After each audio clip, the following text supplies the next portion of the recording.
The chairman and biggest creditor of Sears is trying to bring the company back to life. Dollarama reports a massive profit, and Canadian household debt, well, it's going lower. This is the Ken Parkin Real Estate Podcast. Hi, and welcome to the Ken Parkin Real Estate Podcast, where we bring you business news, life hacks, and anything and everything to do with your local real estate economy. Sit back, relax, and enjoy another episode of the Ken Parkin Real Estate Podcast. Hi, and welcome back to another episode of the Ken Parkin Real Estate Podcast. It's Friday, December 7th, and we are just trucking through December. Hope everybody's having a good month and a good week. Want to jump right into it. We've talked a lot about retail on the podcast, and it's really interesting to see kind of what's happening here with Sears. Edward Lampert, he's the chairman and the biggest creditor of Sears Holding Corp. He's made an offer to buy the retailer's stores and other assets, bring them out of bankruptcy in a bid to control the struggling chain. Now, Mr. Lampert is delusional at best, in my opinion, simply because Sears has wasted so much money and time, with regards to not staying up to today's trends, not staying relevant. I don't know if you walked into a Sears store before they closed, but it literally looked like you were walking back into 1990. The only thing that they had really updated was their appliance section, and even that was, it just, I don't know, I just didn't understand what they were trying to do with Sears. His hedge fund, ESL Investments, proposing to buy Sears, its real estate and brands like Kenmore, in a deal that would rely heavily on cash and would instead use new borrowings. He wants to go into massive debt to try and bring Sears back from the dead. I don't understand this, and I also don't understand what real estate they have. As far as I knew, they were in most malls and they were leasing a lot of their property. I'd have to look into that to see what they have for real estate. In a securities filing on Thursday, this guy is serious. ESL said the deal was valued at $4.6 billion, mostly from $950 million in new loans. I just don't understand this. The forgiveness, he wants $1.8 billion in debt forgiven, meaning see you later, and $1.1 billion of assumed debt. He's going to take that on. So he wants, let's break this down. He wants basically $1 billion in new loans. I'm assuming his company is going to provide that. He wants to forgive or eliminate $1.8 billion in debt, see you later creditors, and then he wants to take on existing debt of $1 billion. This plan would seek to prevent the full liquidation of roughly 100. I need to slow down here. I can't talk this Friday. This plan would prevent a full liquidation of roughly 500 remaining stores and keep the embattled retailer operating under his leadership. Oh man. I don't even know what to say with this. I don't know. The retailer, which filed bankruptcy in October, received court approval last month to sell at least 400 of its best performing stores. Again, I would love to understand what this means. I'm going to have to look into this more. As far as I know, they don't really have any real estate. The company needs to find a top bidder for those stores by December 15th. Seems like Mr. Lampert is going to be the right guy for the job for that.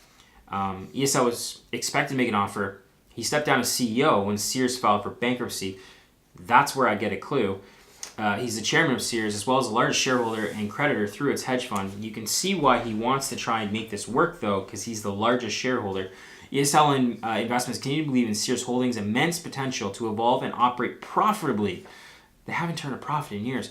As a going concern with new capitalization and organizational structure, the hedge fund added that its proposed business plan includes significant strategic initiatives and investments, and that was the only way to save tens of thousands of jobs. Look, the way to save tens of thousands of jobs is to run a business how it should be run. Let's just talk real facts here.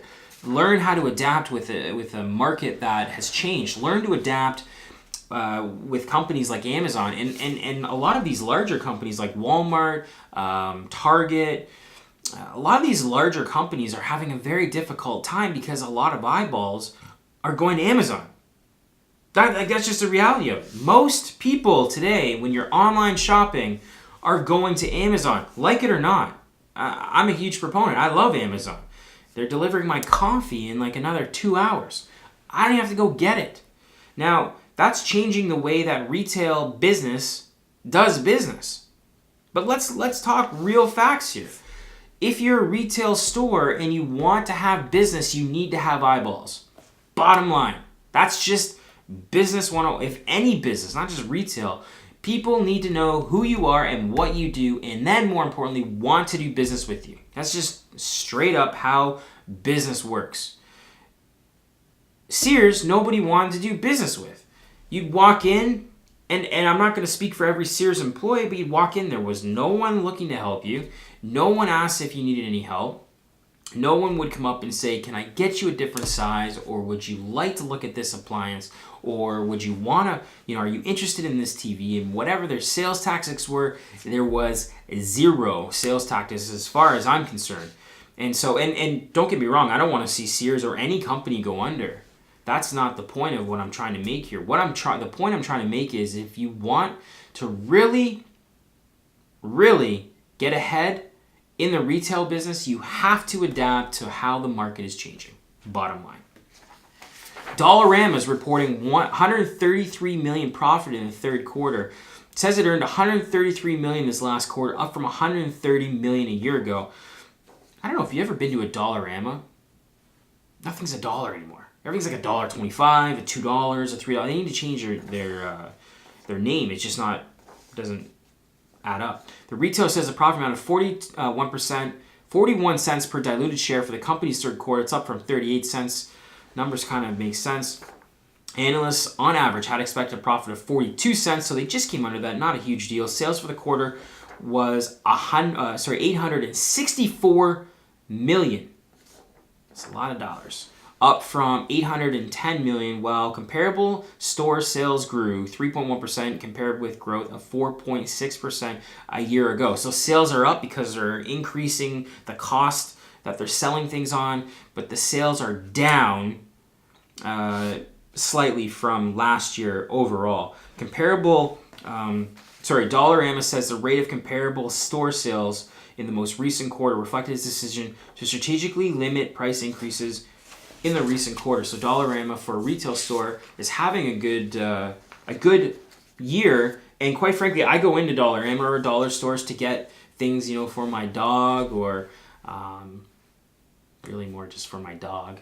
There's a lot of toys and he likes to destroy things. So my dog really gets to enjoy the Dollarama treats. Our final story, Canadian household debt growth is the lowest in 35 years as borrowing binge busts out. This is on Huffington Post. Daniel Tenser, going to have to talk to him because he's a good dude. You can't say higher interest rates and tough mortgage rules aren't having an effect on the Canadian consumer. In a sign that the great Canadian consumer debt frenzy is finally calming down, the new Bank of Canada data shows that household debt grew by 3.5% over the last year. While that may seem like solid growth, it is in fact the slowest debt growth consumers have seen in 35 years. Listen, we have been on a 10-year tear. It's been crazy these last 10 years. And you've heard me talk about this now for months, really. It's got to slow down. We just can't keep pace with how things are going, and showing some weaker economic signs like GM pulling out their 2,500 jobs in Oshawa, which is going to affect about 15,000 more Canadians, not being talked about. And then the oil sands, which really is affecting well over 100,000 jobs, not being talked about.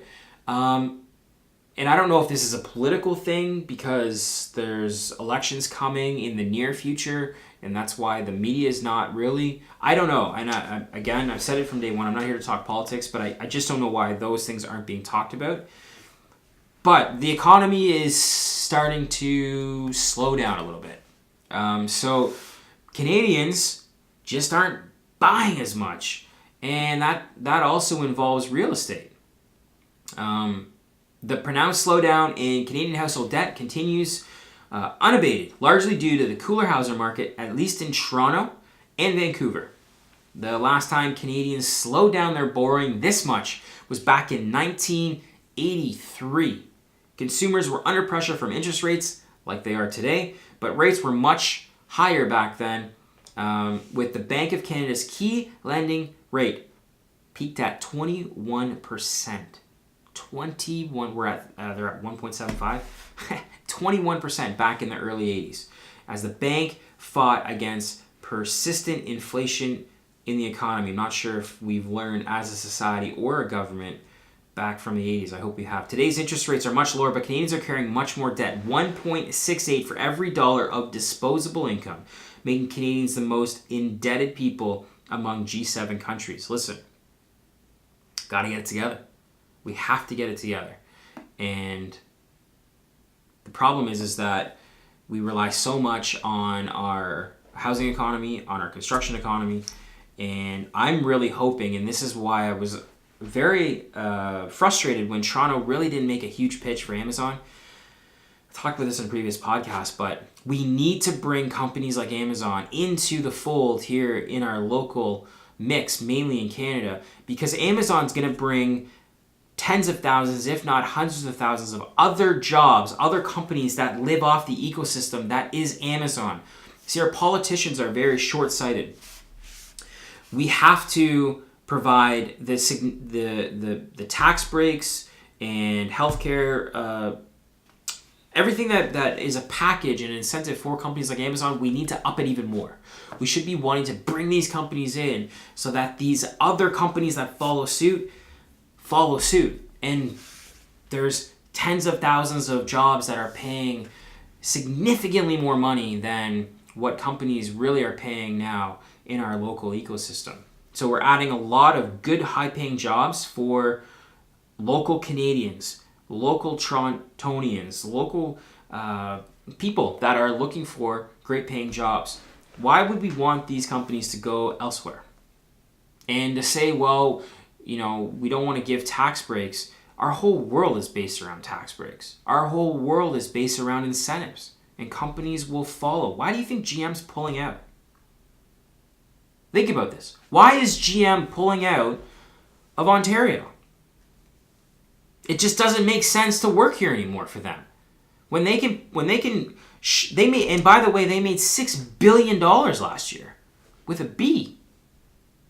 Lots of money. But they see the writing on the wall. They understand that there's a lot of economic turmoil here in Canada, a lot of political turmoil here in Canada, and they're saying, see you later, we are out of here. We don't want any part of it.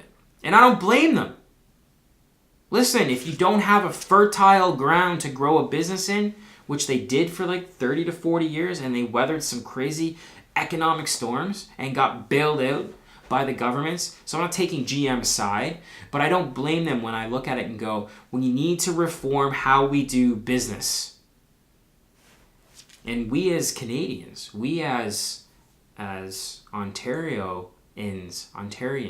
need to adapt the same model and really come up with, how can we do business better? How can we eliminate our debt better? And I don't really have an answer, and I don't think anybody does. But we need to work together as a society, as businesses, to try and make a solution happen. That's it. That's all. Happy Friday from the Parkin Real Estate Podcast. We just dropped our first interview, by the way. Our first business interview with the Golfers Academy. Jason was fantastic to deal with. He showed us around his shop. We dropped the interview in 11 segments. There's actually 5 more segments coming. And we've got an intro video that shows the facility. We're going to be doing a $100 gift card giveaway just before Christmas. So if you have a loved one that loves golf and wants to practice their game, the Golfers Academy is it's the best, probably the best place to go in Burlington and really in the local GTA to work on your game over the wintertime. They've got some amazing technology with the TrackMan systems there. And I wish Jason nothing but success with his venture. And I know he's going to have a lot of success going into the future. We are looking for the next business. We have a few that we're kind of interviewing to see if we're a good fit. If your business would be a good fit with us, we would love to sit down and talk to you. Go to my website, kenparkin.com. In the resources section, scroll to the bottom.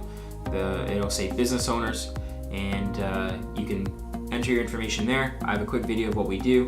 Also, sold@kenparkin.com. Let me know what your business is, and I would love to chat. I'd love to come and see your business, and if it's a great fit, if I can showcase it, I would love to, and we can sit down and do the whole thing. So, happy Friday. Thank you so much. Listen, go out and have yourselves an amazing weekend. Christmas is around the corner.